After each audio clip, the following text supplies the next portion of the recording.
Well, ladies and gentlemen, the Subcommittee on Oversight and Investigations will come to order. Without objection, the chair is authorized to declare a recess of the committee at any time. This hearing is entitled Operation Choke Point 2.0, the Biden administration's efforts to put crypto in the crosshairs. Without objection, all members will have 5 legislative days within which to submit extraneous materials to the chair for inclusion in the record. As a point of personal privilege, I want to say this is our first hearing of oversight and investigations for the Financial Service Committee for the 119th Congress. So I appreciate very much everyone being here, and we look forward to a very productive and civil and worthwhile time together. I'm pleased that we have our full committee chairman, Chairman Hill, with us. And now, on another point of personal privilege, I would like to yield to our ranking member, Representative Al Green. Thank you, Mr. Chairman. I'm honored to congratulate you on your new position, your new station in life. I do look forward to working with you, and I welcome all of the members to the committee, and would indicate that I appreciate your kindness and generosity in agreeing to allow me to have next to the last opportunity to speak at committee hearings. And again, I'm grateful. Very good, thank you. I now recognize myself for 4 minutes to give an opening statement. Today's hearing is entitled Operation Choke Point 2.0, the Biden administration's effort to put crypto in the crosshairs. I'd like to thank the witnesses very much for appearing before the committee today to share their experience, their great experience and expertise on this issue. Biden administration's Operation Choke Point 2.0 was carried out by the prudential regulators to target and, in fact, debank the digital asset ecosystem. The FDIC used offline conversations and threats of formal supervisory actions to pressure banks to deny service to digital asset firms, their employees, and even their customers. This is a serious abuse of regulatory power. Unfortunately, you would be wrong to assume this is the first attempt to debank an entire industry. Beginning in 2013, Obama's Department of Justice enlisted bank regulators in the first iteration of Operation Choke Point. President Obama's Operation Choke Point targeted gun manufacturers, payday loan companies, our energy industry, and other businesses and legal industries that were disfavored by the Obama administration. Their plan was straightforward: use the prudential regulators' authority to threaten supervisory action against banks who chose to provide services to these industries.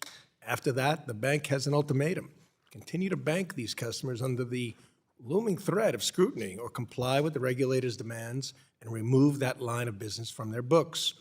The Biden administration broke out the same playbook. This time, their target was the digital asset ecosystem.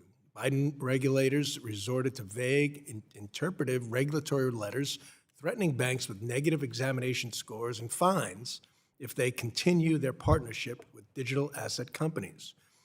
This is a serious overreach, one that not only undermines innovation, but directly harms consumers by restricting their access to new and beneficial financial products. Acting FDIC Chairman Travis Hill, just yesterday, exposed Biden's choke point activities that debank crypto firms across the country. He said requests from banks were almost universally met with resistance, both individually and collectively. These and other actions sent the message to banks that would be extraordinarily difficult, if not impossible, to move forward. As a result, the vast majority of banks simply stopped trying to do business with crypto companies. However, the FDIC promised to correct course moving forward, and I will continue to conduct oversight on their progress. We will continue to conduct oversight on their progress and determine legislative solutions, very much solutions to emphasize, to make sure this does not happen again. Access to capital and banking services are critical to the success of American businesses, and that's why I am looking forward to hearing from our witnesses today about how the regulators have been carrying this out and to discuss solutions to make sure it stops. The free market thrives when innovation is allowed to flourish. Regulators have a duty to protect our financial system, but not at the expense of legitimate businesses like energy and crypto companies. I yield back. The chair now recognizes the ranking member of the subcommittee, the gentleman from Texas, Mr. Green, for 4 minutes for his opening statement. Thank you, Mr. Chairman. Yes, the title of this hearing is Operation Choke Point 2.0, the Biden administration's efforts to put crypto in the crosshairs. However, a better title for this hearing is how President Trump's self-dealing deregulation will put well-intentioned investors at risk. The name Operation 2.0 refers to a fake program never initiated by the Biden administration to restrict the cryptocurrency industry's access to the banking system. The Biden administration did not prohibit banks from dealing with cryptocurrency companies. In January of 2023, federal financial regulators issued a joint statement warning banks about cryptocurrency asset risk, including but not limited to the risk of fraud and scams among crypto asset firms, the risk of inaccurate or misleading representations and disclosures by crypto asset companies, and many other risks. In March 2023, Silvergate Bank and Signature Bank, two key firms in the cryptocurrency banking industry, failed in part due to their involvement with the digital asset sector. For example, between 2014 and 2021, the share of Silvergate's crypto firm deposits increased from 1% of total deposits to a high of more than 98%. The failure of these banks demonstrated that the concerns financial regulators had regarding bank exposure to cryptocurrency risk were well-founded. Regulators asking banks to consider the risk associated with the cryptocurrency industry does not amount to debanking, as my Republican friends are indicating.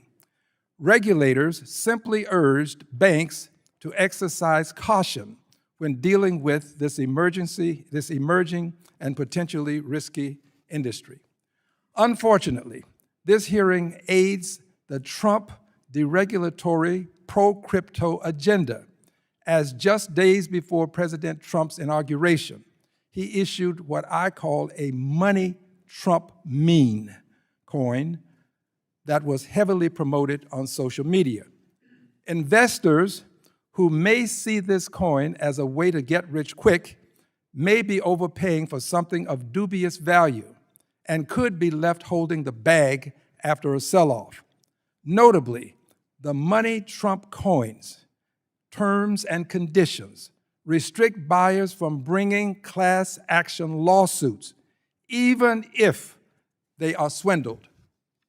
Beyond the lack of investor protections and transparency, issuance of the money Trump coin also creates an avenue to circumvent national security and anti-corruption laws, allowing any interested party, including adversaries and allies, to anonymously transfer money to the president and his family.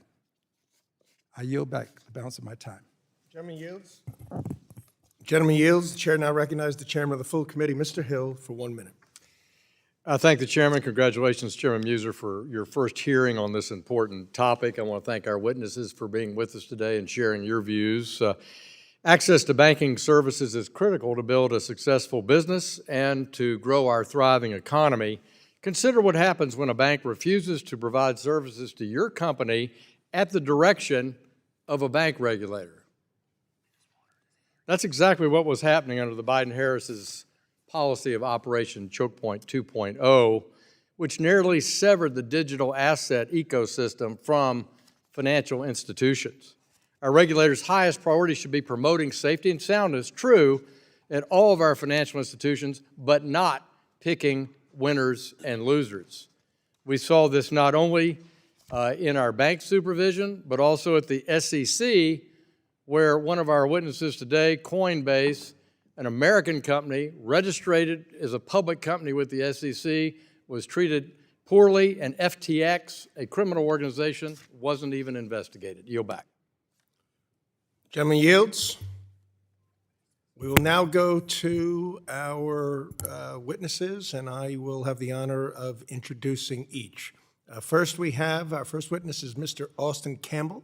Mr. Campbell is the acting CEO of WSPN USA, managing partner and founder of Zero Knowledge Consulting, and an adjunct professor at New York University's Stern School of Business.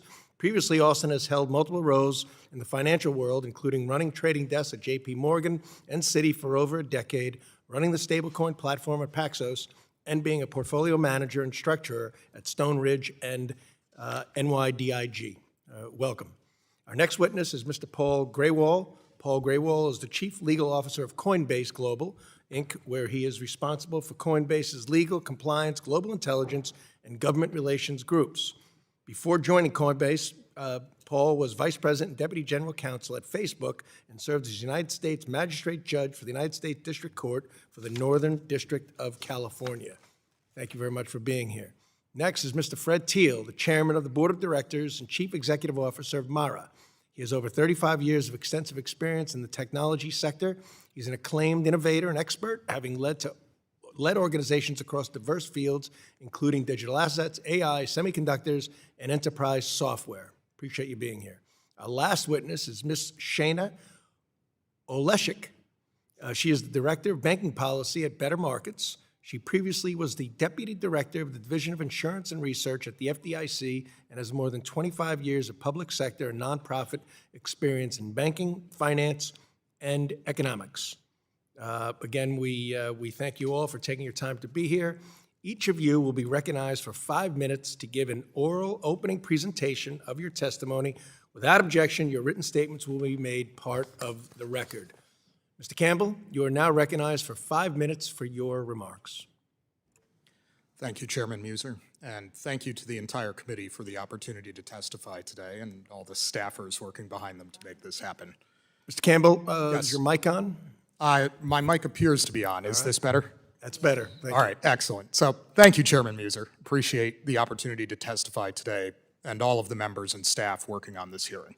So today we're here to talk about Operation Choke Point 2.0, which everybody will note means there was an Operation Choke Point 1.0 prior to this that Congress also had to address. Before we get to the specifics of the crypto industry, I would say this indicates we have a governance issue with banking regulation writ large. The fact that supervision is often confidential, hidden, and nobody knows exactly what happened itself is a problem that leads to abuse. And I would suggest to the committee that without addressing this, there will be hearings on Operation Choke Point 3.0 and 4.0 and 5.0 onward to infinity. So what happened with 2.0? It was an attempt to debank the crypto industry in America. And by debank, I want to be specific and say, I mean the denial of banking services that are considered basic and fundamental to operating a business. This is not you don't get approved for a mortgage. This is not you don't get a loan on favorable terms. This is I can't get a checking account to make payroll, to pay rent, to pay utilities, to pay taxes. And it is that specific area where there were severe problems for crypto companies from 2022 to present within the US financial system. So there was a document drop from the FDIC yesterday that highlights some of these problems, but within it, you will see specific mentions of crypto companies being denied accounts because regulators wouldn't approve new banking activity. You will see specific clients being limited or eliminated by banks because regulators told them they were not allowed to bank them. And you will see a concerted campaign to characterize all forms of activity touching the crypto space as illicit or extremely incompatible with safety and soundness guidelines. Now, how does this work? The FDIC has a rubric called CAMELS, and I'm sorry, it doesn't refer to the animal. That is an acronym that they use to actually think about bank risk, and it covers things like capital, assets, liquidity, objective and verifiable concerns. The dangerous one is the letter in the middle, the hump in CAMELS, the M, and that is management. And management serves as a subjective measure of a banking regulator's belief of the competence or behavior of the management of a bank. And importantly, whatever your CAMELS rating is the ceiling on your total rating as a bank. So if I have a bank that does nothing but take money for checking accounts and buys T-bills, which would be the safest bank in the entire ecosystem in the United States of America, but a banking regulator decides for subjective reasons that management is poor and downgrades them, that bank could be put out of business purely on the subjective judgment of a regulator in private, as all of that will remain confidential. This is a vehicle for abuse. And it's also an area where the safety and soundness concerns, which on a standalone basis are legitimate, become warped. And they can be used as a tool to discriminate against industries, against individuals on any basis people want, because it's not discoverable. So in my written testimony, I go into this in greater detail, but I believe there are important reforms this committee should consider with regard to how this behavior happens in the banking space. A simple one is that all banking guidance should be written. Do not allow verbal guidance, do not allow hearsay and subjective statements, write it down. Secondly, that guidance should be made public on some trailing basis. Once you have a paper trail of what the regulators are doing, we will be having many less of these hearings. We will know exactly what has happened. When banks refuse people services, they should have to tell them why, and those statements should be written, complete, and transparent. Lastly, they should abolish management and reputational risk as components of the rating of banks. Those are subjective, rife for abuse, and can be used for really any ends that a banking regulator would like to wedge into an otherwise relatively objective framework. Finally, I'm a professor. I wouldn't let any of my students grade their own homework. You should not be letting the banking regulators grade their own work here either. Agency decisions should be subject to outside oversight.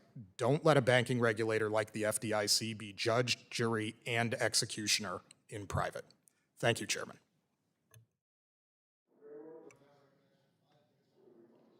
Chairman Muser, Ranking Member Green, and distinguished members and staff of the committee.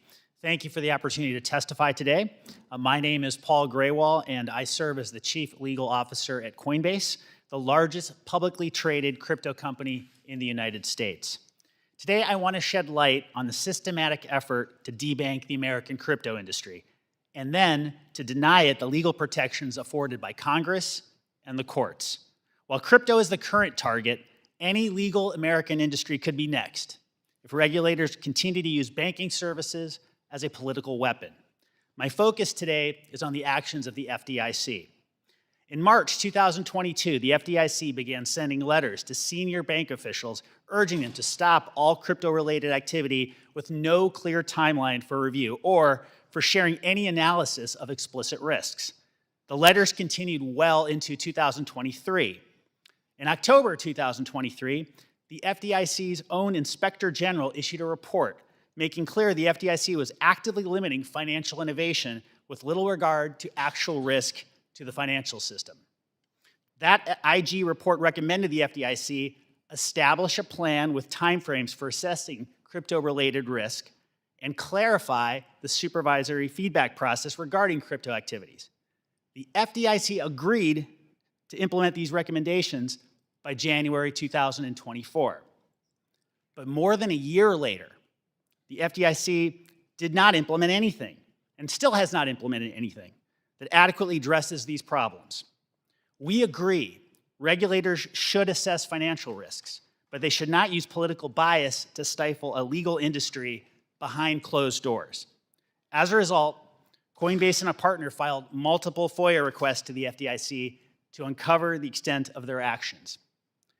After the FDIC stonewalled us at every turn, we sued in federal district court in order to obtain the information.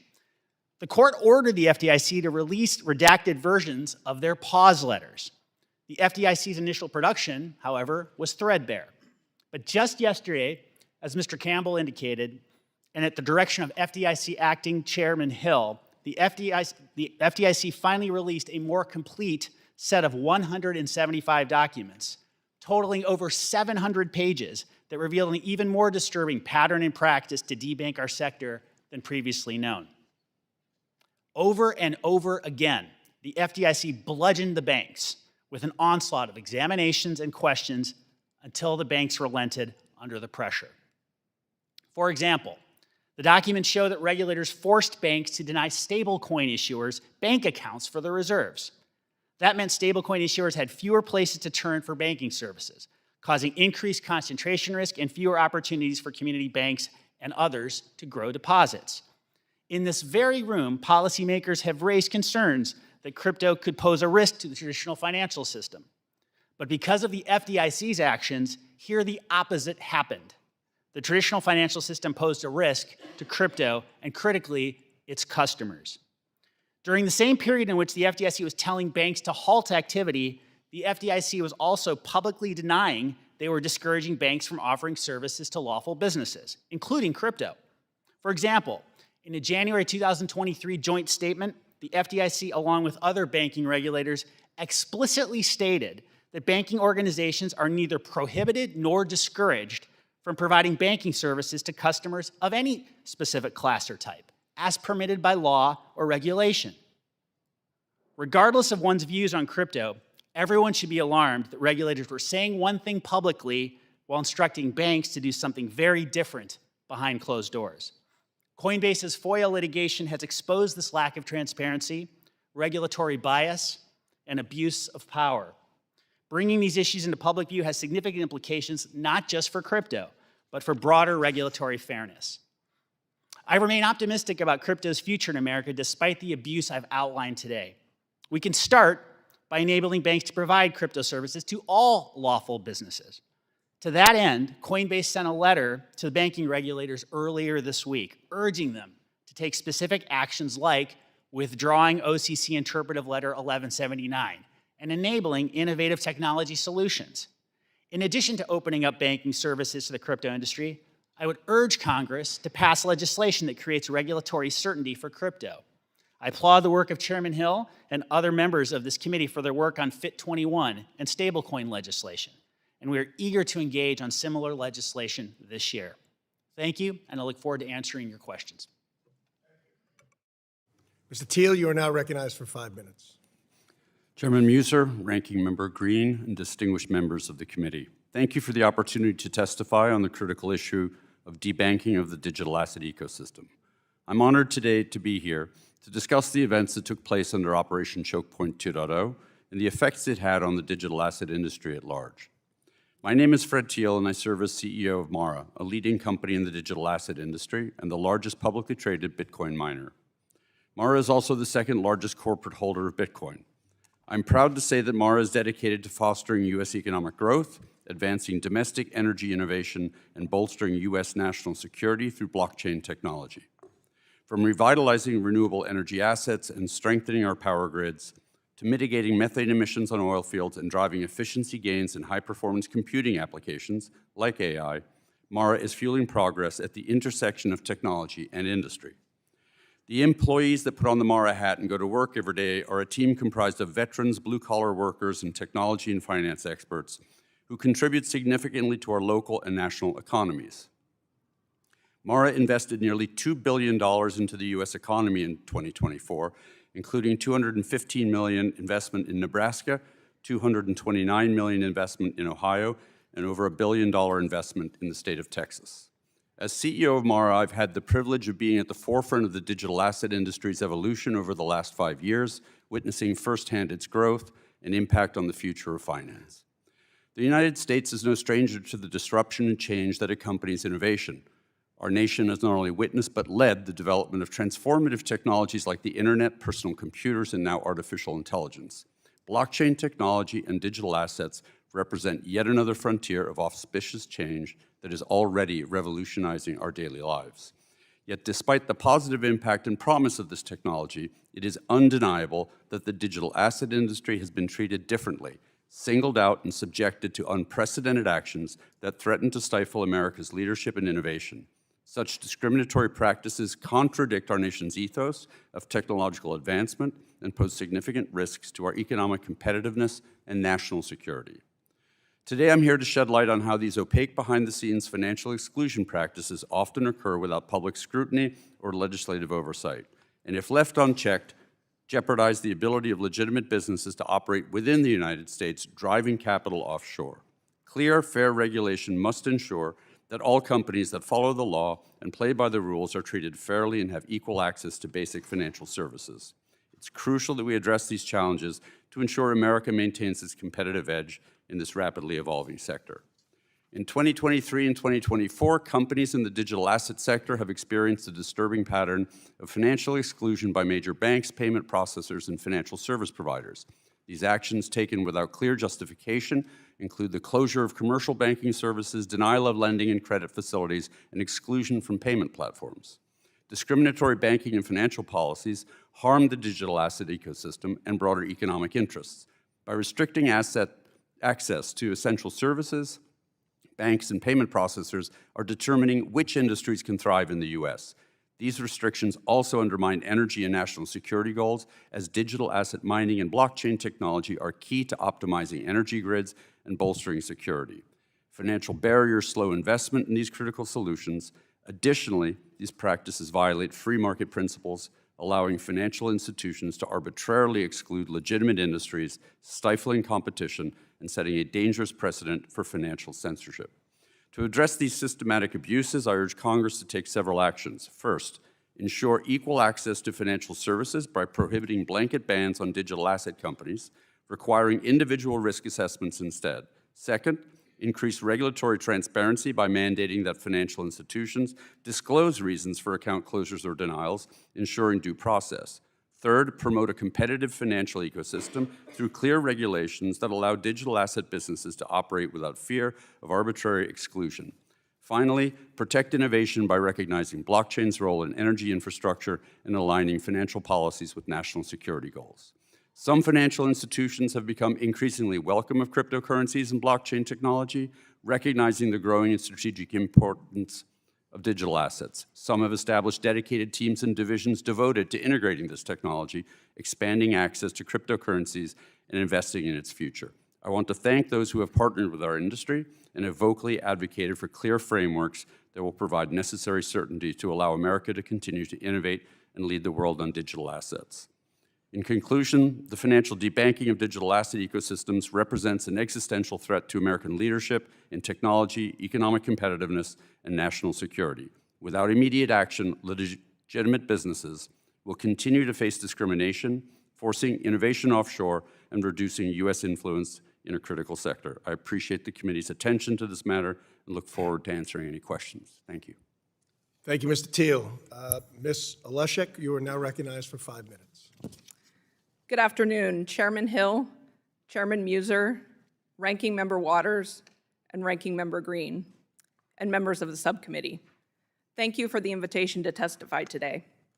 My name is Shana Oleszek, and I'm the Director of Banking Policy at Better Markets. Better Markets is a nonprofit, nonpartisan, independent organization founded in the wake of the 2008 financial crisis to promote the public interest in the financial markets, support financial reforms of Wall Street, and make the financial system work for all Americans again. I have more than 25 years of experience in the financial services and banking regulatory area. I have led and participated in projects related to banking regulatory policy, systemic risk, the provision of banking services and products to all Americans, including underserved consumers and communities. The topic of today's hearing is of vital importance: whether or not regulators will conduct unbiased, risk-based analysis regardless of the source of risk to the banking system. What's really at stake is protecting our financial system and Main Street Americans from the risks, costs, and consequences of incredibly volatile and often flagrantly illegal conduct and criminal activity. Many crypto companies have put themselves in the crosshairs by choosing to engage in or enable these activities. If the crypto industry had followed the law like almost every other financial firm in the US, then it would not be crosswise with the regulators, who are mandated to enforce the law and protect consumers, investors, and financial stability. This is also an issue of fairness to the other financial firms in the US who are following the law. Crypto should not be given an unfair advantage over its competitors with a different set of rules. The explosive growth of crypto in recent years has massively endangered the financial system in ways we have never seen. Banks and other financial firms have become involved with crypto firms, and several have experienced devastating failures. These failures harmed the banking system and bank customers, and came with an enormous price tag of $40 billion in direct costs, that's billion with a B, and threatened financial stability. Furthermore, Main Street Americans are being misled and defrauded into believing that crypto is insured by the FDIC, which is a completely false claim. Financial experts, regulators, and law enforcement all recognize the very real risk that crypto presents to the banking industry and financial stability. For instance, the FBI received more than 69,000 reports of financial fraud involving crypto in the year 2023 alone, with estimated losses to real people of $5.6 billion. Even hedge fund titan Elliott Management has sounded an unprecedented alarm about the speculative frenzy in the crypto markets. None of this is to dispute that access to the banking services is an important goal to support the functioning of our economy and benefit all Americans. Regulators have two fundamental duties in this area. First, regulators have a duty to ensure that banks comply with applicable laws. Second, regulators must promote safe and sound banking practices and must take corrective action when banks engage in unsafe and unsound practices. The bottom line here is that regulators and banks must act in the best interest of the public and Main Street Americans. The facts and evidence show that standing with crypto often means standing with those who engage in high-risk, if not illegal and criminal activities, with a highly volatile product that has no legitimate social use and could endanger the entire financial system and ultimately the economy. These are very real risks. Having so recently suffered from the catastrophic 2008 financial crash, enabled and fueled by unregulated, novel, and innovative financial products, the American people deserve that protection. Thank you, and I look forward to your questions. Thank you. Now I'd like to explain how Ranking Member Green and I have agreed to establish the question order. We'll follow the rules of the committee, alternating between one Republican and one Democrat member for 5 minutes each, with the exception that Mr. Green will be the last Democrat member to speak or to ask questions immediately before the last Republican member. We'll now turn to member questions. The chair, myself, I will recognize myself for 5 minutes. Mr. Campbell, so you witnessed firsthand how Operation Choke Point was orchestrated in the past. Can you give us some details, walk us through the specific directives or tactics regulators used back then, which pressured banks into severing ties with legally operating businesses, and how those tactics are sadly been recognized in the more recent past related to crypto? Yes, sir, of course. So I would say when you're in a risk officer position at a bank, as I've been in the past, and you're communicating with regulators, you are getting fundamentally several layers of guidance from them. One is whatever the written findings are that they eventually come to at the conclusion of an examination or something of that sort. But through the course of that and prior to the written findings is a lot of verbal guidance. So when you were attempting to engage in certain types of crypto activities, the kinds of statements you would get, which you will see banking regulators making to this day in public. In fact, Jerome Powell, chairman of the Federal Reserve, said similar things recently, is while you are not legally prohibited from doing these things, we find them to be extremely risky. And there's no particularized analysis of why they are risky, right? If you were to say, well, you've told me giving a deposit account to a crypto company is risky because maybe these deposits will flee quickly, and you say something like, okay, I hear you. I will segment those deposits and back them only with T-bills, the safest, most liquid asset known to man in the world, essentially unlevered, no long-dated lending. And they say, well, we have reputational concerns about you banking crypto clients. We're still not sure. Maybe we'll answer you on that. Maybe we don't, but we still find it risky. You understand that to mean no. Right? I'm a parent, I have 2 kids. They understand when they ask me if they want to do something or not, and I say, well, you can do what you want, but I wouldn't if I were you, that they know that really means no. One thing they do is this. The other thing they do, which, Paul, you had referenced this earlier, that the pause letters and sort that recently came out from the FDIC indicate is they will just ask you questions endlessly and tell you that you need to get permission from the regulator to engage in these activities, and helpfully, they'll never stop asking questions, right? This could be 2 years straight of questions with no end point, no finish line, no clear articulation as to what they're trying to learn, and at some point it just becomes a repetitive cycle, and it's clear the answer is no. The final point is, as I said with the regulatory guidance, they will start punishing you in other ways. They will look at your business and start tweaking your CAMELS ratings. They will start raising the operational risk of your bank. They will start downgrading your management judgment because you have persisted in offering these sorts of concerns. They will even go so far in many cases as to pressure banks providing you services, if you are a small bank, to stop doing so. So for instance, there have been cases of smaller banks having their correspondent banking relationships terminated so they can no longer send international wires or things of that sort, where regulators went and pressured other people serving them. And all this is quite damaging. Those are extremely damaging. And I would tell you these efforts make it uneconomic to serve the crypto industry. So while there's no legal ban, there is a functional ban for a for-profit institute approaching this space. When they Thank you. Thank you. Mr. Graywell, thank you. The significance of these pause letters, can you kind of summarize that for us?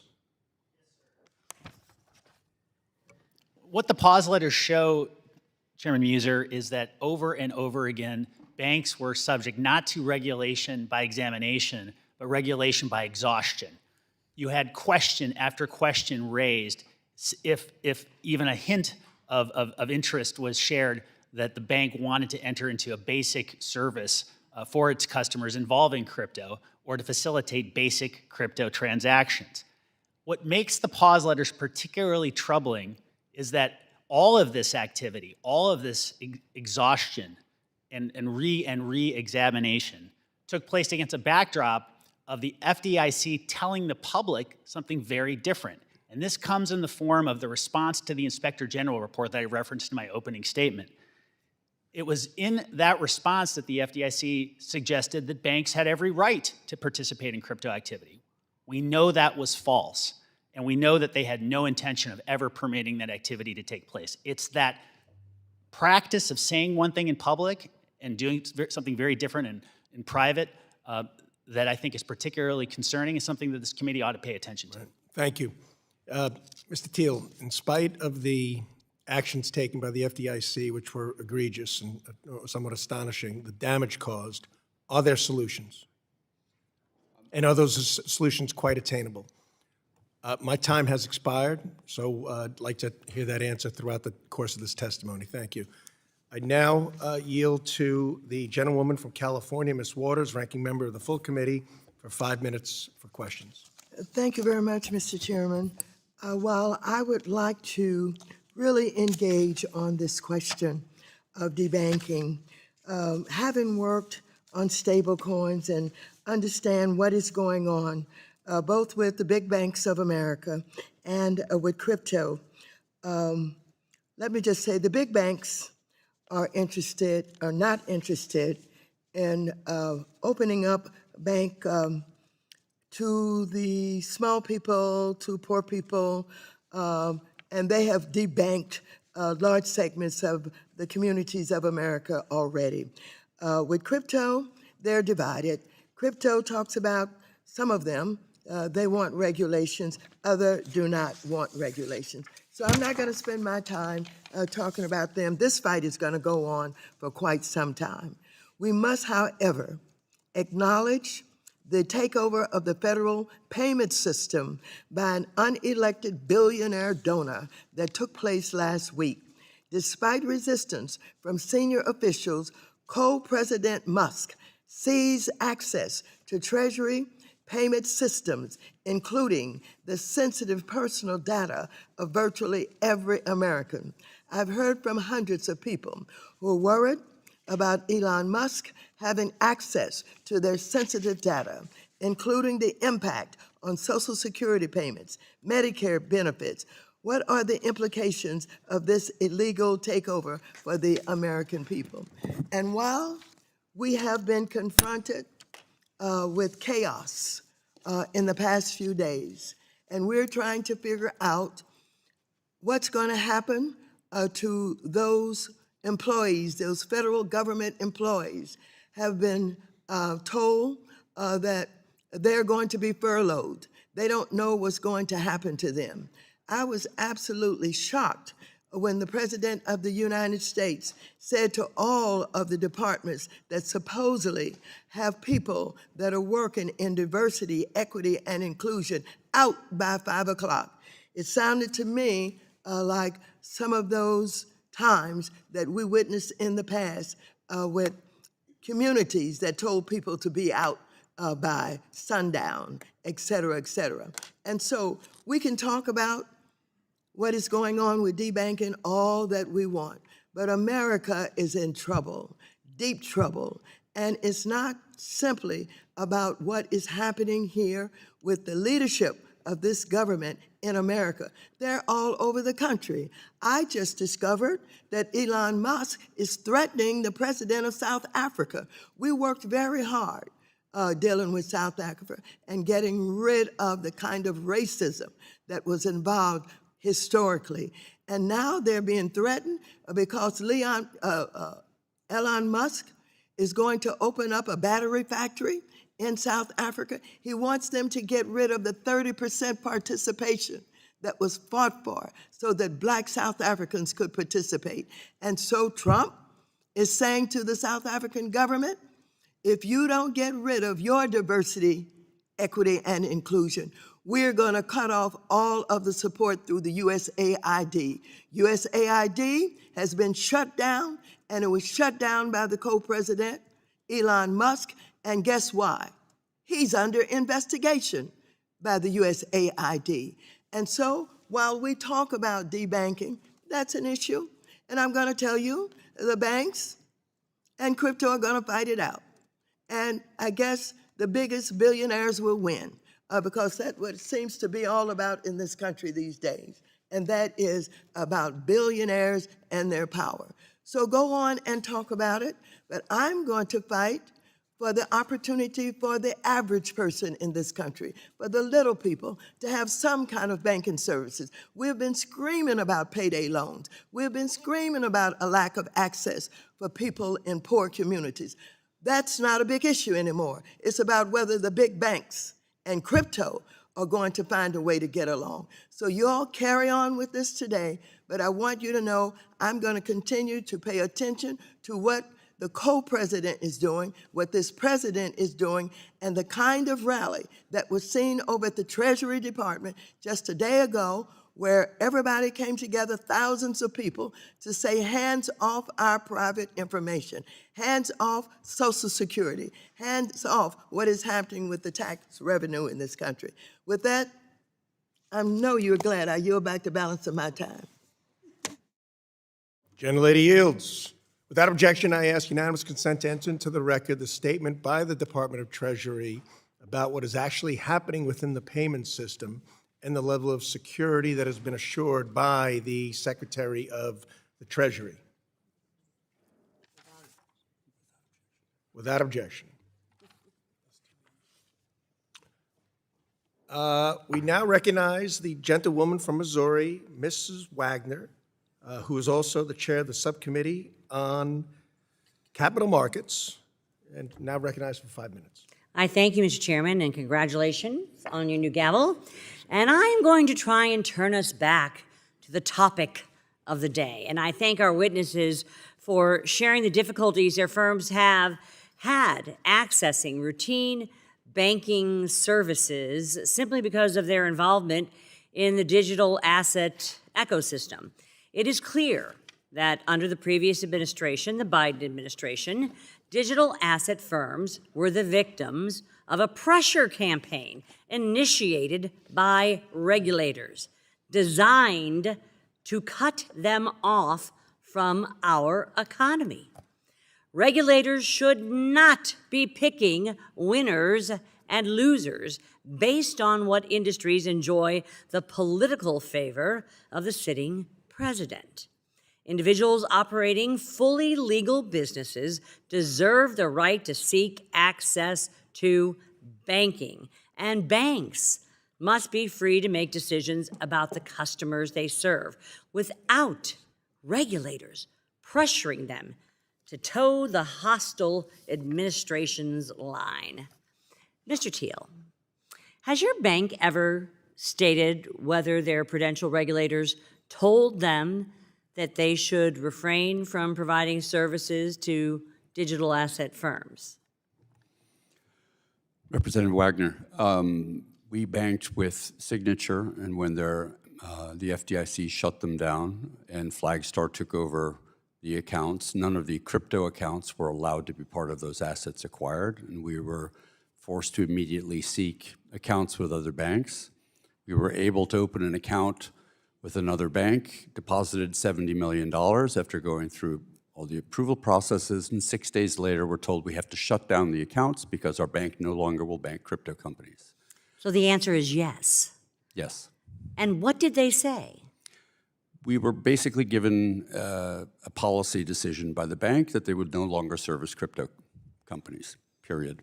And we were asked to withdraw our money, and I think it was 24 hours or 72 hours. No explanation, just by fiat. Yes.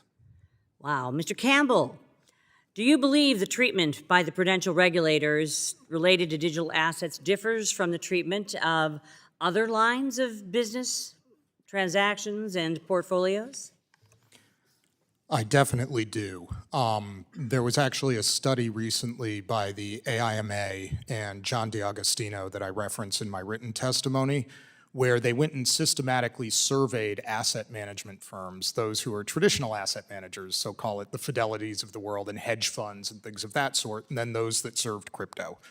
Among the traditional asset managers, many of whom do engage in highly risky strategies, and I say this as somebody who's worked at a traditional asset manager myself, almost none of them had problems accessing banking services. But among the crypto segment, even those doing the most vanilla, most boring, long-only sort of strategies, roughly 2/3 had problems acquiring 2/3. banking services. Wow. There was a large disparity. And I'd like you to get me that study and we'll submit it for the record.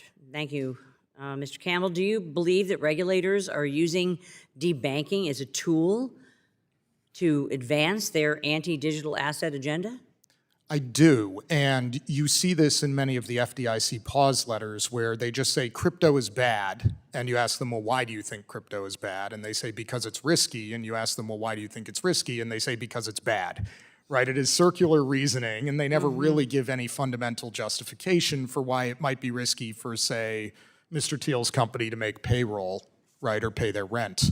And that is sort of what gives lie to me of the behavior, is the inability to provide even basically riskless banking services. Okay, we've also seen overzealous regulation by enforcement, and that's what I call it, regulation by enforcement by the SEC. Mr. Gruhl, how has the regulation by enforcement approach hurt U.S. leadership in technology and financial innovation? Congressman, respectfully, I think another way to ask that question maybe, how hasn't it hurt us to be sued by the SEC after years of asking, indeed begging, for simple rules from the Securities and Exchange Commission I know. that could be followed and allow companies like ours to accept their invitation to come in and register? Would you clarify a little bit more? Can you describe Coinbase's efforts to gain clarity from these regulators and Yes. financial institutions? Yes, ma'am. We have formally requested rules by petition. That petition was denied by the SEC. That denial was found to be arbitrary, capricious, and the reasoning vacuous by U.S. Court of Appeals. We have attempted to meet with the SEC on dozens and dozens of occasions with our own ideas for how regulation might work and what standards might apply to the industry as a whole. Now, over and over again, we were thwarted. We were told, thank you, and go away. I thank you. I'm sorry. We're going to get this straightened out. My time's expired, Mr. Chairman. Gentlelady yields. The chair now recognizes the gentlewoman from Michigan, Ms. Tlaib, for 5 minutes. Thank you, Mr. Chair. Ms. Oleshik, what would you say to a family member that, a friend, that came up to you super excited to invest in crypto or digital assets? I think we all had that one cousin that called. What would you say to them before they invested? Thank you for the question, Congresswoman.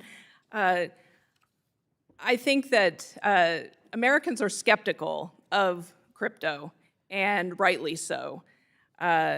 Americans have seen the illegal activity and arrests and just dangerous activity. Looking at a CNBC poll, only 8% of Americans have a positive view of crypto. And looking at the Federal Reserve data, only 7% of Americans own crypto and only 1% use it to buy things. So I would encourage them to have some caution and to encourage them to go to a traditional bank where Well, I they'll be raised the question protected. because there are Detroit residents who have lost thousands of dollars in cryptocurrency in my district. And I actually have one of my Livonia residents right outside of the city recently contacted our office where she had lost $400,000 through a cryptocurrency scam. And it was just heartbreaking. And I just feel like we cannot ignore that. Today's hearing, of course, is supposed to be about debanking faced by crypto industry. But if we really were concerned about financial inclusion, we know that many of the most vulnerable among us, Black, brown, low income, lack access to basic financial services. And I know across the country, we have charities, individuals, and businesses have experienced trouble opening a bank, maintaining their account, sending or receiving payments because of religious or ethnic national affiliations. And I say this because as one of the only few Muslim Americans serving in Congress, I was surprised to see that one of these polls found that more than 1 out of 4 Muslim Americans reported challenges while banking. And someone said in my district once, it's called banking while Muslim, right? And Ms. O'Shelley, how can lawmakers be able to combat such discriminatory debanking practices? So I think I would answer with 2 things. First, to strengthen oversight and increase accountability to ensure that banks are following the appropriate laws and regulations, that anti-discrimination laws that protect all Americans. And secondly, under the former CFPB chair, director, I think some good work was being done to explore alternative methodologies for people without credit to build credit. Yeah, I think this is more because they're Muslim. So now I'd like to discuss facts motivating today's hearing and Coinbase's and its consultants' complaint against the FDIC. The claim, they quote, probably familiar with this, starting in 2022, federal financial regulators have taken a concerted steps designed to cripple the digital asset industry.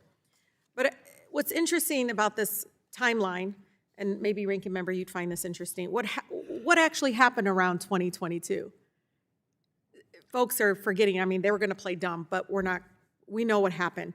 Investors lost $2 trillion during what we call crypto winter, and a whole host of crypto and digital asset companies went belly up, including FTX and Celsius. In early 2023, we saw Silicon Valley Bank, Signature Bank, and Silvergate failed, with crypto playing a huge role in that.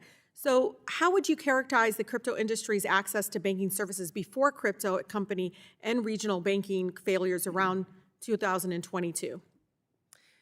So I think that there was caution and the regulators recognizing the risk that these companies... They messed up, right? It messed up. They failed. This $2 trillion. True. Yeah, but they act like, poof, we were just like picking on them. True. So we weren't picking on them. They messed up. So the regulators, the banking regulators recognizing the risk that these companies presented, and then we saw what happened in 2023. Well, really quick, I know according to the FDIC's Inspector General reported in early 2023 that 136 FDIC-insured banks have ongoing or planned digital asset activities. So it sounds like crypto industry was doing okay in terms of access. Then the industry tanked. Banks got spooked. Regulators took a closer look. So would you agree with this rough timeline and description? Because I think it's important for the American people to understand this as we sit here. What happened before all of a sudden you guys all got the knock on the door? Something was happening. And so I think it's really important. So again, its regulators got tougher after multiple bankruptcies and related bank failures. That's a fact, and it's part of the, again, I think the facts that nobody's gonna bring up. You fail, you're hurting American people. We're gonna have oversight, and we're gonna make sure it doesn't happen again. Thank you. Gentlelady yields. Mr. Loudermilk of Georgia is now recognized for 5 minutes for his questions. Well, thank you, Mr. Chairman. Thank the panel for being here. It's a very important topic, and it's something that has to be addressed. And with the original choke point, federal regulators carried out a coordinated campaign of harassment against law-abiding businesses based on thinly defined reputational and regulatory risks. That resulted in the systemic debanking of thousands of American businesses, legal businesses, and I would argue constitutionally protected businesses, like gun dealers, pawn shops, and installment lenders. While the first Trump administration ended this abuse of regulatory power, the Biden administration regulators wasted no time in bringing it back with a new target: innovators and entrepreneurs. My first question, Mr. Campbell. To carry out their politically motivated campaign against American innovation, Biden regulators used something called supervisory non-objection letters. Could you briefly explain what these letters are and what they meant for banks? Yes, of course. It basically requires a bank to go to a regulator and get non-objection, that is to say they don't tell you no, to be allowed to engage in any sort of banking activity. So in your opinion, do these letters change the law as enacted by Congress? I think when they are abused, there is that potential, yes. In fact, to the previous representative's point, we're somewhat twisted around here in that the regulators took the stance of because some actors in a space are bad, we will therefore debank all of the actors in a space, which you will notice is the exact sort of line of thinking that's been promulgated to justify the actions of the FDIC with regard to choke point, but also, was the rationale behind redlining and the denial of banking services to minorities in the past. So I would suggest it's a governance issue. Yes, sir. All right, thank you for that. The Trump administration regulators, particularly the OCC, also used supervisory interpretive letters during his first term.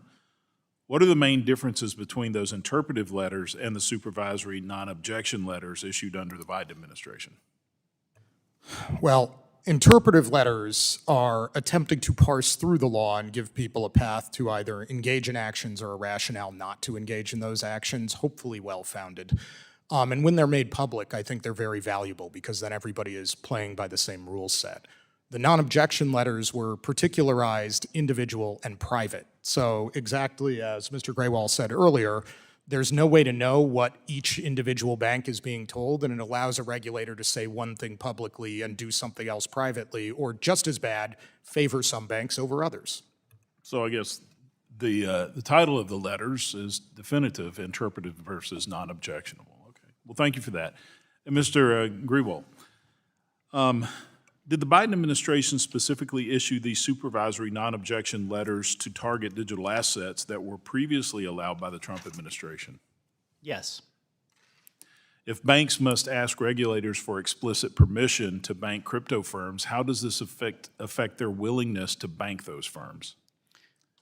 It discourages those banks from even trying in the first place, Congressman. And the reason is that having to submit those requests under a well-defined framework with a deadline is one thing, but to simply submit and await an answer whenever and according to whatever standard the regulator deems fit, that's something else entirely, and that's something that ultimately discourages banks from even participating in the first place. So are you aware of any banks that went through the non-objection process? And if so, how did those banks fare?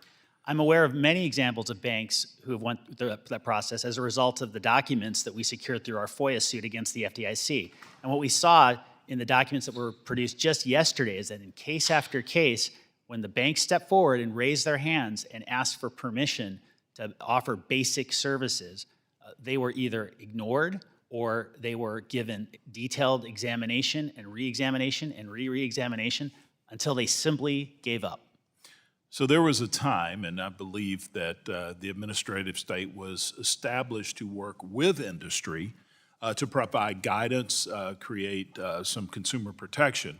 I remember when FDIC was viewed as a partner with banks, would help the banks to operate in a functional. This sounds to me like this is an adversarial relationship instead of a partnership. Would you agree with that? I would. If there was an offer made, it was an offer that the banks were not allowed to refuse. Well, thank you. I yield back. Chairman yields the chair 5 minutes for her questions. Thank you, Chairman Muser and Ranking Member Green. Now, colleagues, I'm going to need a little help from y'all in this first portion. Raise your hand if you've been overloaded this week with urgent calls from constituents worried about how President Biden treated crypto firms. Okay, I didn't get any calls about this week. No. So raise your hand if you've gotten urgent calls from your constituents about a non-elected billionaire and his overreach in the agencies that this committee oversees and harming those most marginalized. My phones have been ringing off the hook. Exactly what I thought. My colleagues are saying the same thing. Y'all, this is our first subcommittee hearing, and it's gonna be about fake oversight over the crypto policy of former President Biden. He isn't even in power anymore. Are we really gonna ignore all of our constituents who've reached out with their frustrations, confusion, and concerns about Elon Musk dismantling our federal government? Getting answers for our constituents is what this subcommittee should be doing. Now look, I fully understand the importance of the crypto industry. The digital asset market is rapidly growing throughout my district, especially in my home city of Atlanta. So I get it, y'all. I want my people to thrive. The Financial Services Committee should have serious bipartisan conversations about crypto policy, but saying that President Biden's policies discriminated against crypto firms isn't a serious take. It's a distraction from the mess that my colleagues, my Republican colleagues, are creating here in DC. So, I have a better idea. If my Republican colleagues want to talk about discrimination in the banking system, let's have a real conversation about that. And I'll start. Ms. Oleshik, the city of Atlanta has one of the largest racial wealth gaps in the country. Did that just emerge over the last 4 years because of President Biden's so-called discrimination against cryptocurrency? Thank you for the question, Congresswoman. And no, the wealth gap has actually been growing for years and decades now and has actually gotten worse, not better. Exactly, I didn't think so. So Ms. Oleshik, let me try another theory. Did the racial wealth gap emerge in part because of the long legacy of discrimination against Black and brown Americans in the banking system? Yes, I believe that that has contributed. Black and brown Americans do not feel comfortable going to traditional banks often. They feel discriminated against. So yes, I believe that that is a major. Now we're getting somewhere. Many Black and brown Americans have historically been turned away from the traditional banking system simply because of the color of their skin. Many Black entrepreneurs still have cash-only businesses. So Ms. Oleshik, what can regulators do to address the real needs of unbanked individuals like so many throughout my district in Atlanta? I think this is a key question, and I have a couple suggestions. First of all, there are what's called minority depository institutions, or MDIs. These are banks that are specifically focused on serving minority communities. And there have been many studies that show that Black and brown people who go into a bank where they see people that they feel comfortable with, they often, loan approvals are better and they have a better experience at a bank. So encouraging more of the MDIs to open. Unfortunately, they're on a downward trend now, so that's something that that we need to do. And also expand diversity in public and private leadership, both at banks and at the agencies, to ensure that the policies are serving everyone. So while my Republican colleagues want to discuss getting bank accounts for cryptocurrency, I want fair policies, I want it across the board. But I wonder more about getting bank accounts for the people in my district who remain unbanked. I was once unbanked myself. Unfortunately, recent data shows that 11% of Black American households are still unbanked, compared to 2% of white households. So Ms. Oleshik, will attacking and getting rid of diversity, equity, and inclusion programs throughout the government help close the racial wealth gap or widen this divide? Oh, it will absolutely widen the divide. It's not going to help at all.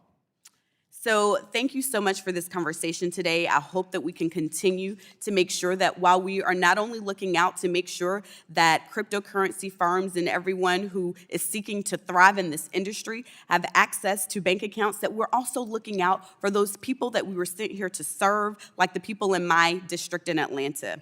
It's clear that we have a lot of work to do in this Congress, but if we're going to do it, we have to talk about the real problems facing real people. Thank you, Mr. Chairman, and I yield back. Gentlelady yields. The chair now recognizes Mr. Garbarino from New York for 5 minutes. Thank you, Mr. Chairman. Thank you to the witnesses also for being here today. One story that we've consistently heard from opponents of digital assets is how it provides for significant source of financing for terrorist groups and other illicit activities. However, the evidence tells us a different story. According to a recent report, illicit activity is down, with analysts estimating that crypto transaction volume associated with illicit activity is only at 0.34%. Mr. Graywall, how do companies like Coinbase approach know your customer and anti-money laundering requirements with financial institutions? Thank you for the question, Congressman.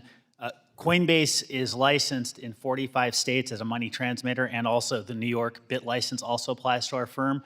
We are a registered money services business with FinCEN under the Department of Treasury. We also have broker-dealer licenses all over the federal government as well, at the SEC, and we are also licensed at the CFTC. With respect to your question, we take our obligations to follow the Bank Secrecy Act and all KYC and AML rules extremely seriously. We have hundreds of employees and thousands of contractors who work on these issues each and every day. To the extent you or any other member have questions about the strength of our commitment to law enforcement and enforcement of the BSA, I encourage you to speak with the men and women of law enforcement at the FBI, at the DEA, and across this country in state and local departments. I think they will tell you that their best days are when they are investigating crime that involves cryptocurrency as opposed to cash or other forms of payment that are far more prevalent in this country. They prefer to work with Coinbase. Thank you very much. Mr. Teal, prior to being debanked, had you provided all necessary information to your bank in order for them to be compliant with KYC and AML standards? Yes, sir.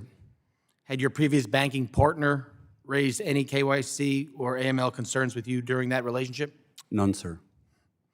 So since being debanked, do the institutions you attempt to receive service from cite KYC or AML risks associated with your company? No, sir.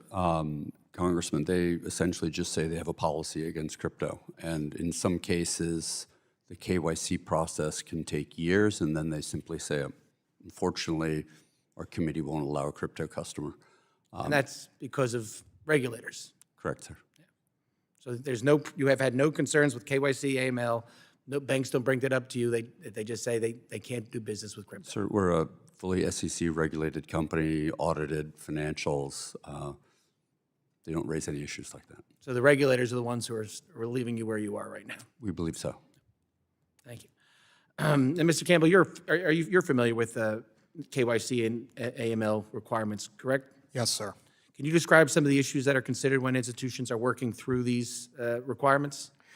Yes, you're looking at the legal identity of the customers, the validity of their business activity, the source of funds, the expected activities over time, what you might think of as deviations from that, compliance with law, and so on. So if I was sitting at a bank and evaluating, say, Coinbase, I would be looking at things like, are they licensed? What is their staffing? What is their policies? Where do they get their money? You're doing a comprehensive analysis of the behavior of a client.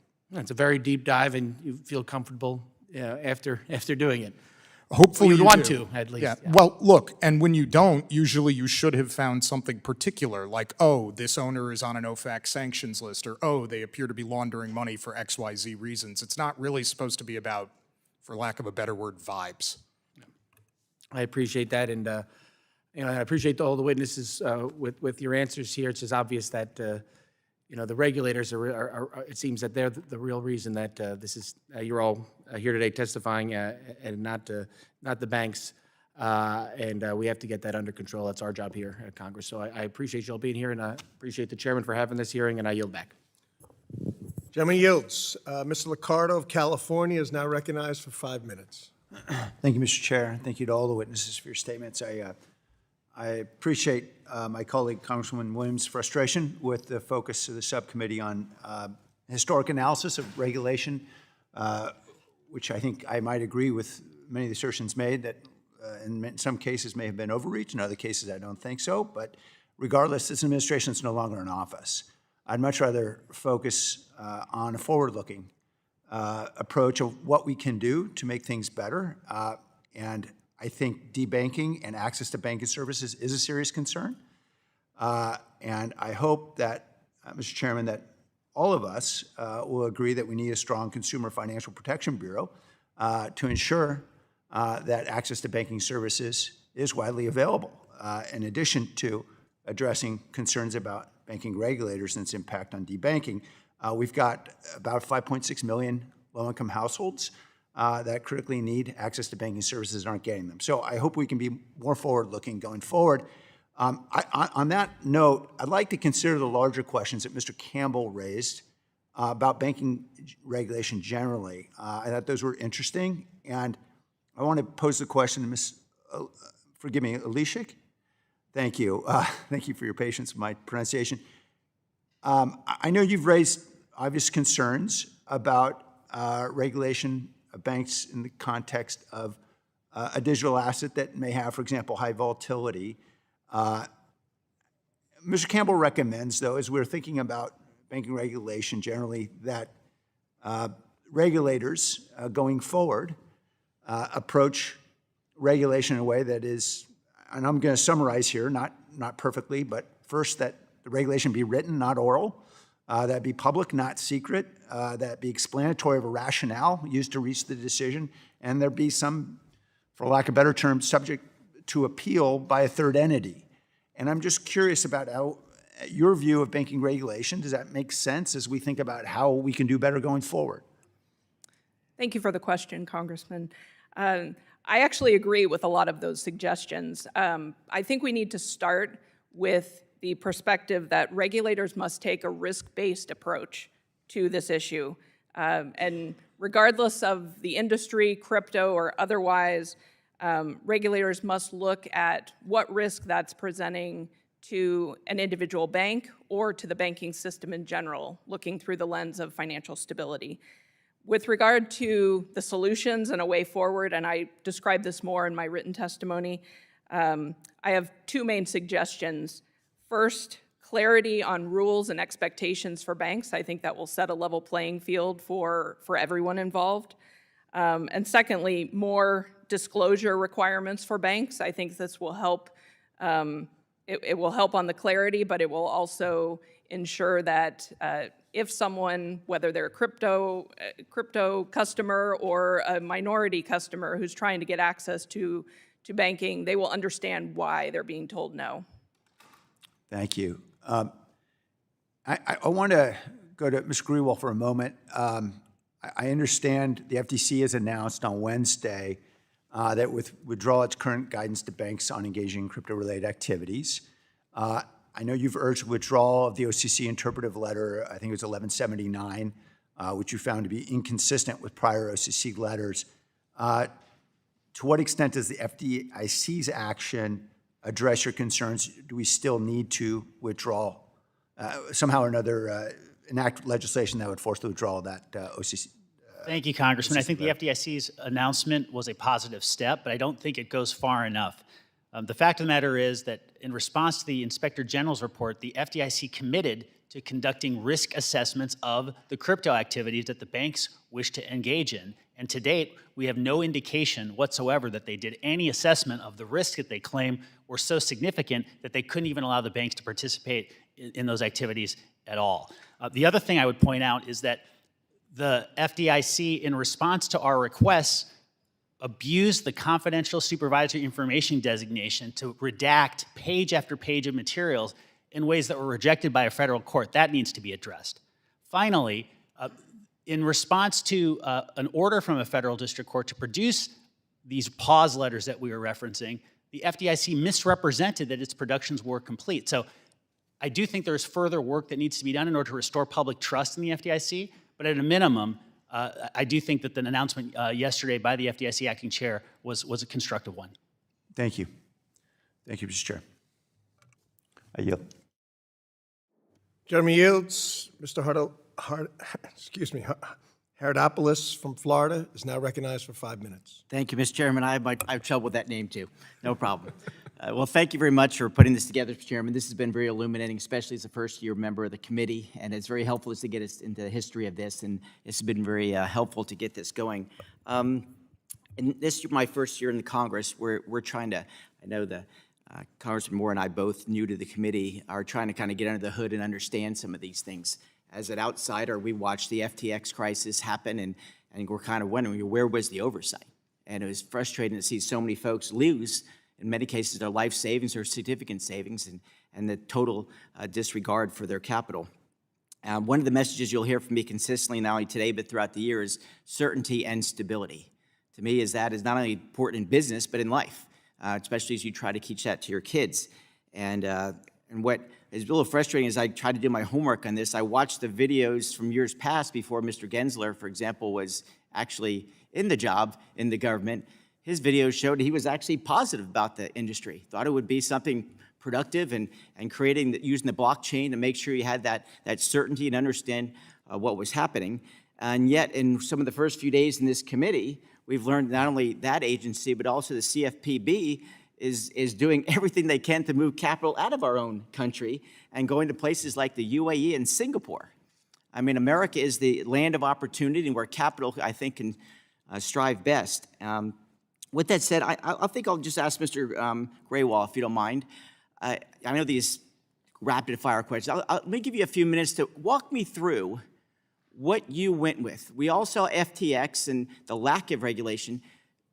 What did you all try to do in working with the regulators to say, we want to be regulated, we want to stabilize this industry? Walk me through this. You got a few minutes, I want to give you that opportunity, because too often I'm watching these early days in Congress, it's wing, bang, bang. I want to hear your kind of thoughtful, laid out answers so people can understand what good companies are trying to do versus some of those bad actors. Thank you, Congressman. I referenced earlier the invitation by the prior SEC chair to come in and register. This was Mr. Gensler's constant refrain to cryptocurrency firms like mine that were interested in following the law, but looked at the law, could see no legal basis upon which to pursue registration. Registration is a very important element of any sound oversight and sound regulatory framework and structure for firms, not just in our industry, but frankly in any industry. Over and over again, when we met with the SEC, as I said, dozens and dozens of times, when we presented ideas for a way for intermediaries like Coinbase to register, a way for issuers of the tokens themselves to submit disclosures that would better inform consumers who purchase these tokens, what it is they were buying, when we shared ideas and concepts for ways in which the SEC could coordinate its activities over securities tokens and securities transactions with those of the CFTC, which has authority over non-securities and commodities in particular, we thought we had an opportunity. And yet, after these dozens and dozens of meetings, we were simply invited to stand up, step outside, and never come back. And a short while after that, Congressman, we were hit with a lawsuit, and for the last 2+ years, my company and I have been in federal district court fighting an enforcement case where there is no allegation of fraud, no allegation of abuse, and we have tried at every turn to simply get rules that we can follow. Thank you, Mr. Chairman. I yield back. Chairman yields. The chair now recognizes Mr. Moore of North Carolina for 5 minutes. Thank you, Mr. Chair, and to our witnesses, thank you for taking time to be here out of your schedules to bring this information before the committee. Just like Representative Herodopoulos, you're right, Mr. Chairman, it is a tough name. I had to practice it several times.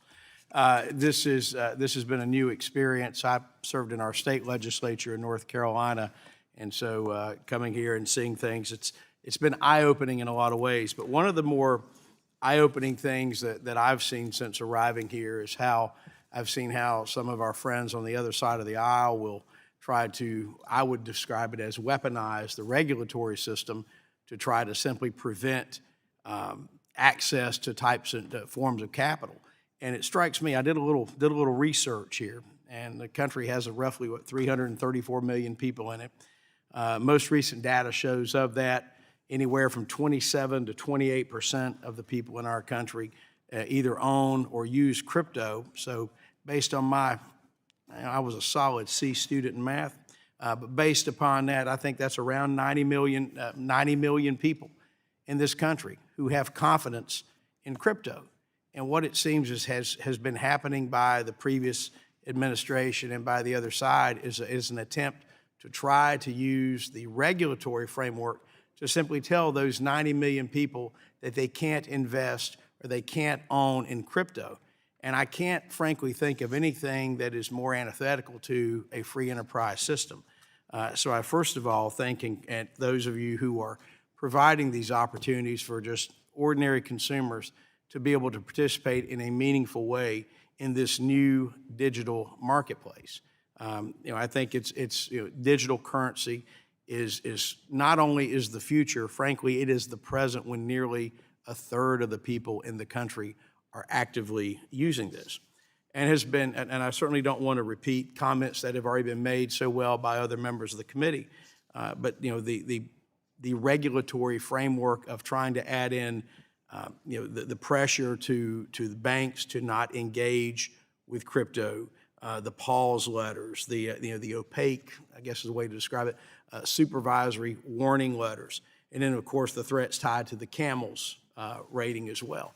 And so, what we know about any kind of currency, any kind of thing is, if it's a legitimate matter, which I would say, or legitimate business, which this member certainly thinks that crypto is, then what's going to happen is if there's simply attempts to stifle it, it's going to go somewhere else where it is allowed, whether it's in industries, I believe, banking with state-regulated banks, or many cases going offshore. So, Mr. Gruhl, I'll just ask this question to you.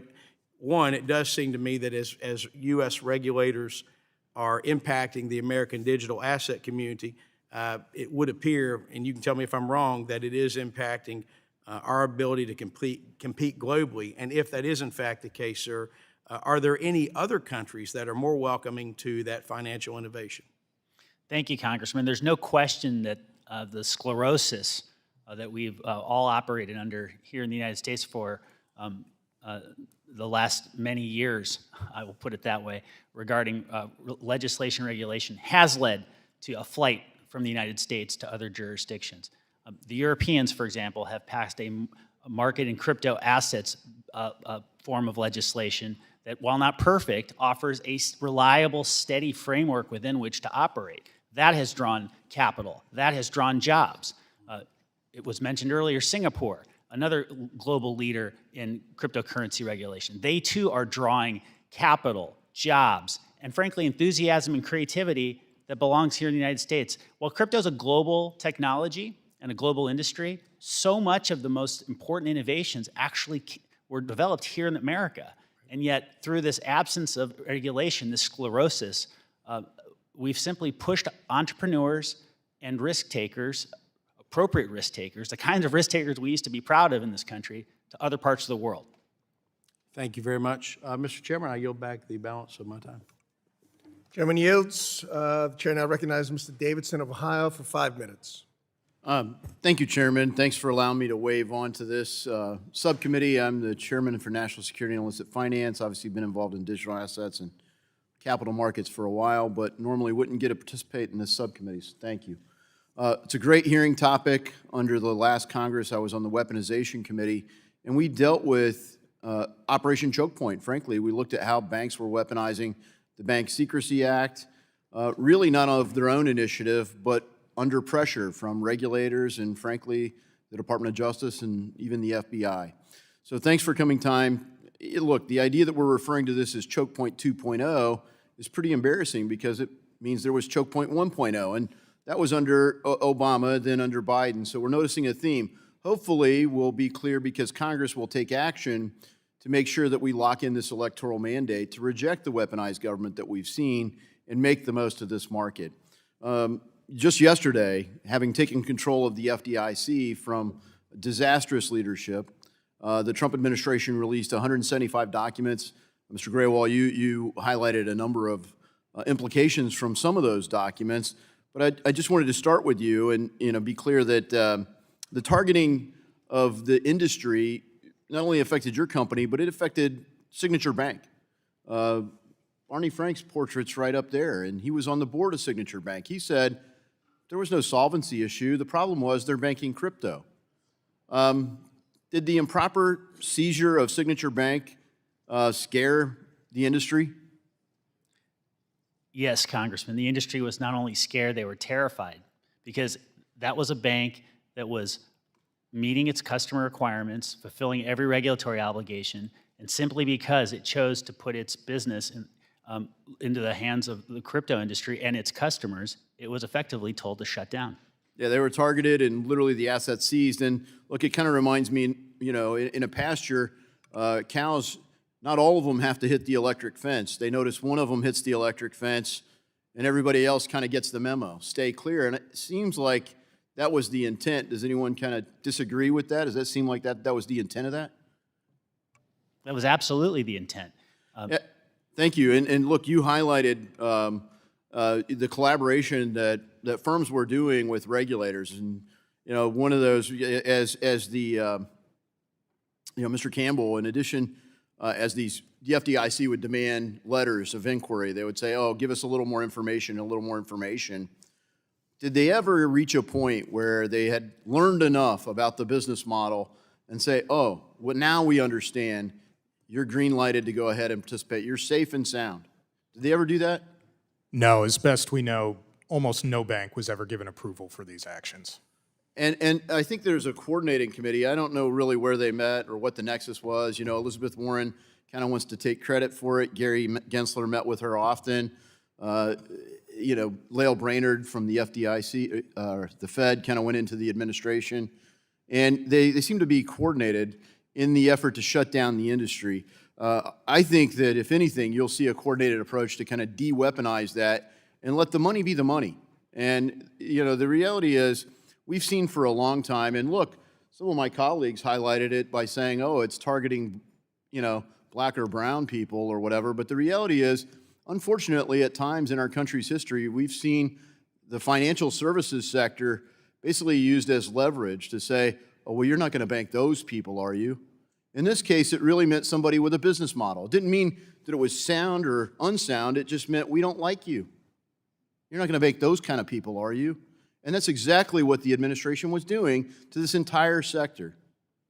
And sadly, we're seeing that happen in other sectors. In nearly every state in the country, some form of marijuana is legal, but you see, you know, kind of a second tier of backdoor making it illegal by saying, oh, well, you're not going to bank those people, are you?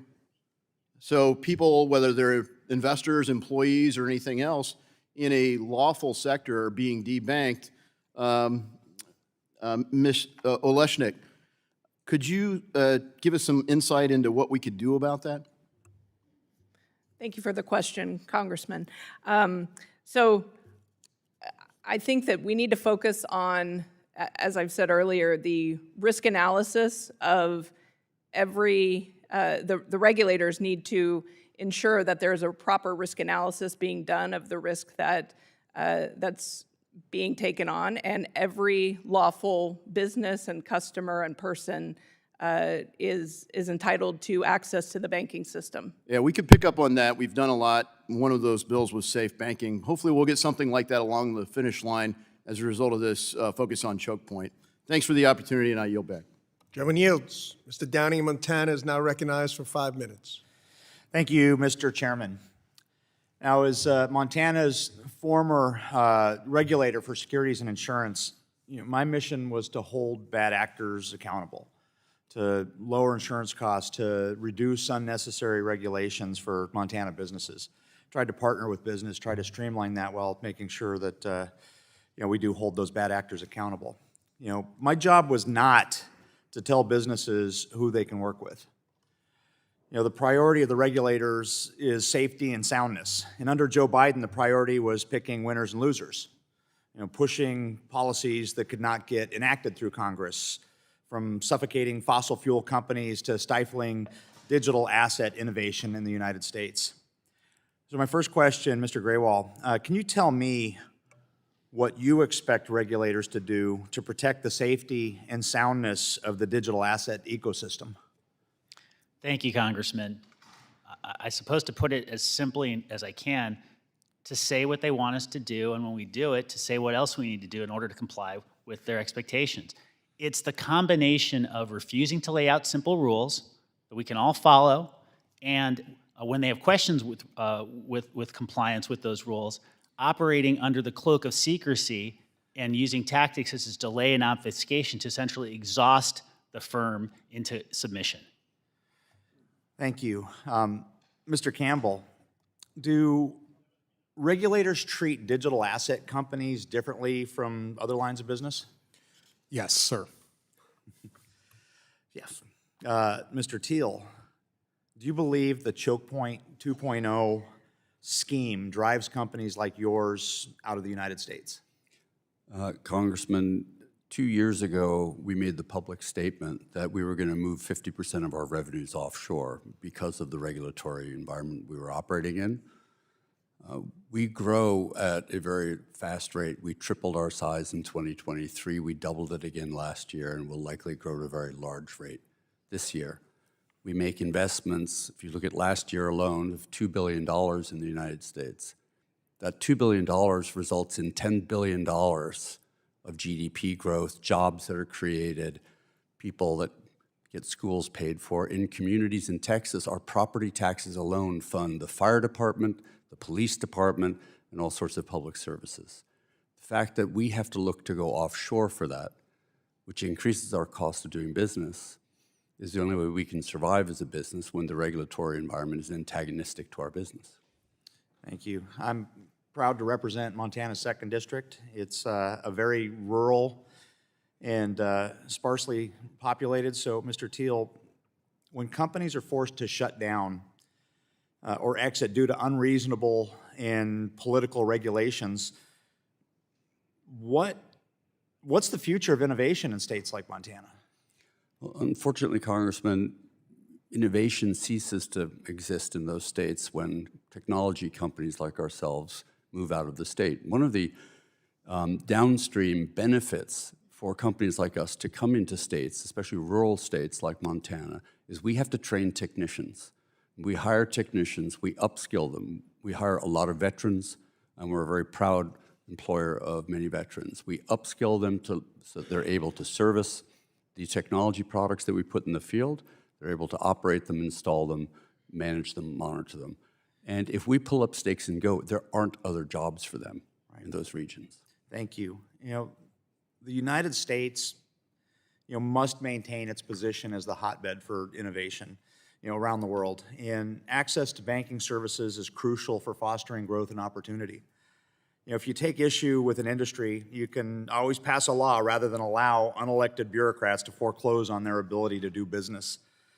So thank you, Chairman, for holding this hearing. I'm happy there is a new administration in Congress who value fostering innovation in the United States. And I yield back. Gentleman yields. The chair now recognizes the ranking member, Mr. Green, for 5 minutes of Texas. Thank you, Mr. Chairman. Permit me to ask, have any of you read some document from the Biden administration or some regulator indicating that there is an Operation 2.0 checkpoint or Operation Choke Point 2.0? Have you, from the Biden administration that said 2.0? Okay, so this is a made-up statement. Somebody concluded that this is something that sells, so they've gone with 2.0. I was here in 2008 when we had the downturn, and it was never alleged that too much regulation caused the problem. I was here when Bernie Madoff made off with more than $60 billion. It was never alleged that too much regulation is what allowed him to do it. Silver Bank, Signature Bank. In fact, my colleagues have indicated that it was the regulators that caused the problem. A lack of regulation. Not all, but some have. So the question becomes this: do you want too much regulation, too little regulation, or you want it to be the Goldilocks, just right? Wouldn't we all? But the point is, given what's happening without guardrails as it relates to cryptocurrency, and I believe that, would you agree that we need some more guardrails? Anybody agree? Okay, if you agree, raise your hand. Just raise your hand, please. Okay, everybody agrees. Well, where do the guardrails come from? Somebody might say Congress. Would you agree that Congress is the place where guardrails should emanate? Raise your hands, please. Okay, thank you.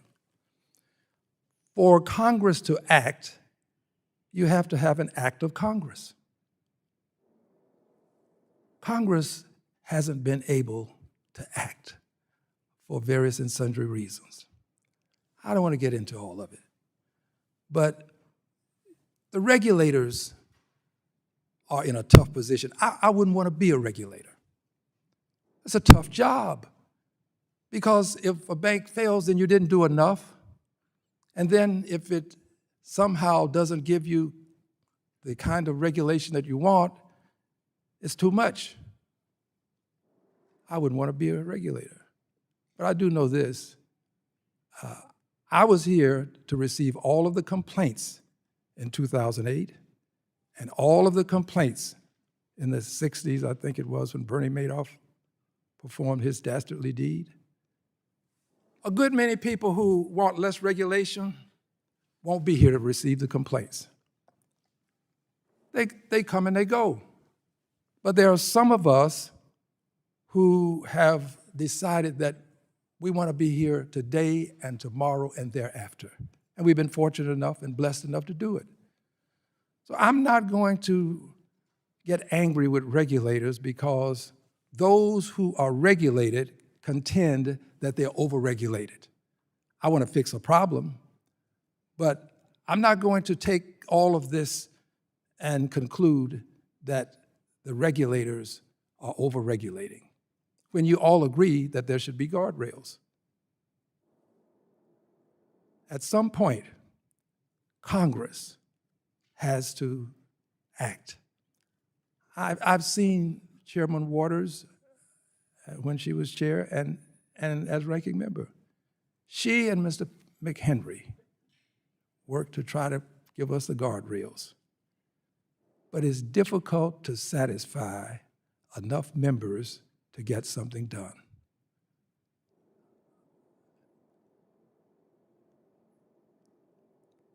If these banks fail and you have a cascading event, we will find ourselves revisiting 2008. When Silvergate and Signature Bank, when they went under, one of our great fears was that this could become the start of a domino effect. And I remember how hard our ranking member worked with others to try to prevent this. So I thank you for your testimony, and I assure you, I'm going to do what I can to make sure that you're being treated fairly. But if I'm going to err, it will be on the side of regulating and not deregulating. I yield back. Gentleman yields. Gentleman from Wisconsin, Mr. Stile, is now recognized for 5 minutes, the chair of Subcommittee on Digital Assets. Thank you very much, Mr. Chairman. Appreciate all of you being here today.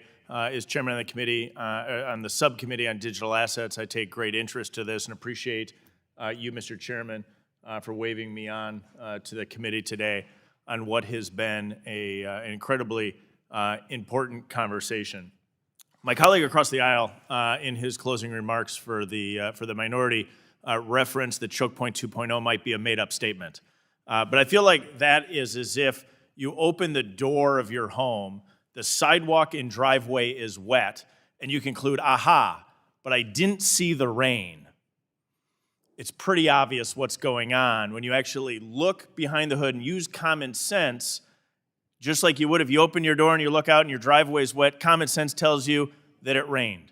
If we look at what played out in the Biden administration through the regulators and what played out through their pause letters, which we've discussed today, through informal or offline means, it was pressure of financial institutions to debank digital asset firms and to make sure that those individuals understood that that pressure was there across the ecosystem. I think that's what we really see today at today's committee hearing. And it's the importance of not allowing, as we discovered in choke point 1.0 with our Second Amendment rights, not allowing the regulators to drive forward a political agenda through their authority as regulators to correctly assess risk across the system, but not to put their finger on the scale as it results in their individual view of any given industry that the bank or financial system should be lending into. And so I think with that is kind of a stage setting. What I want to do is dig in briefly, if I can. I'll start with you, Mr. Campa, and I'll move along. I think one of the important parts here to discuss is kind of how bank examiners define traditional risk and how it's different from reputational risk. And succinctly, can you give me the difference between those? Because I want to build on that.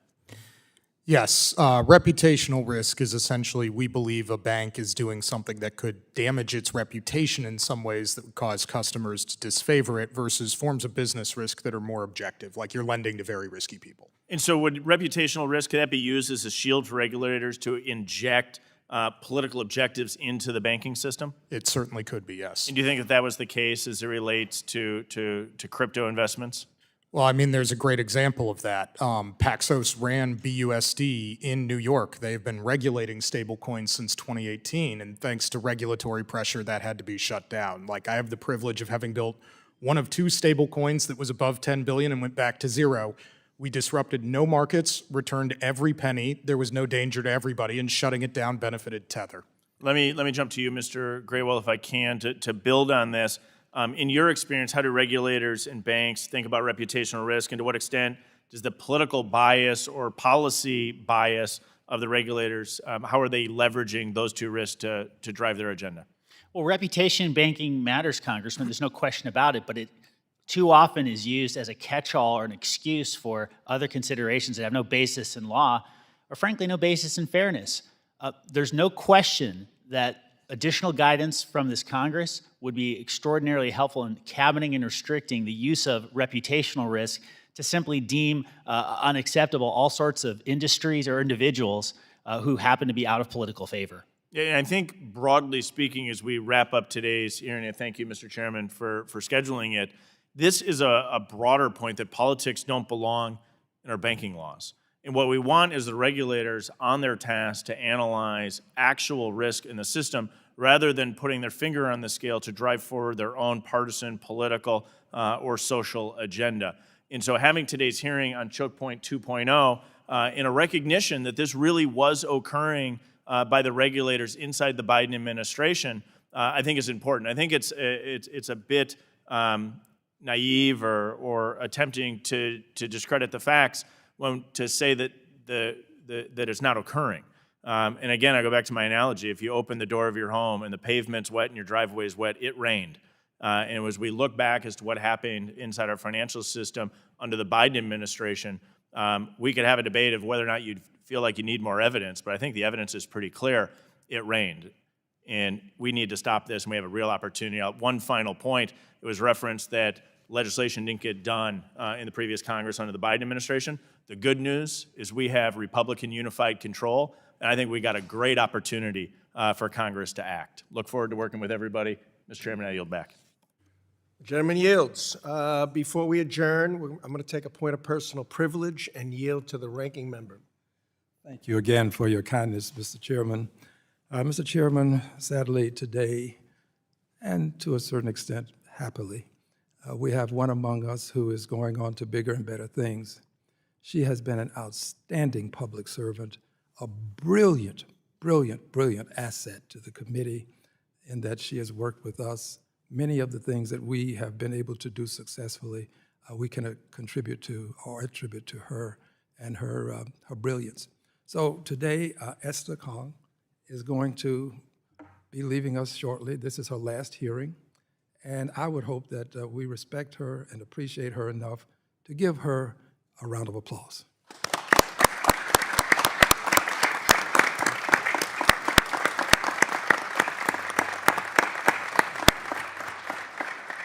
With that, Mr. Chairman, I will yield back. Chairman yields.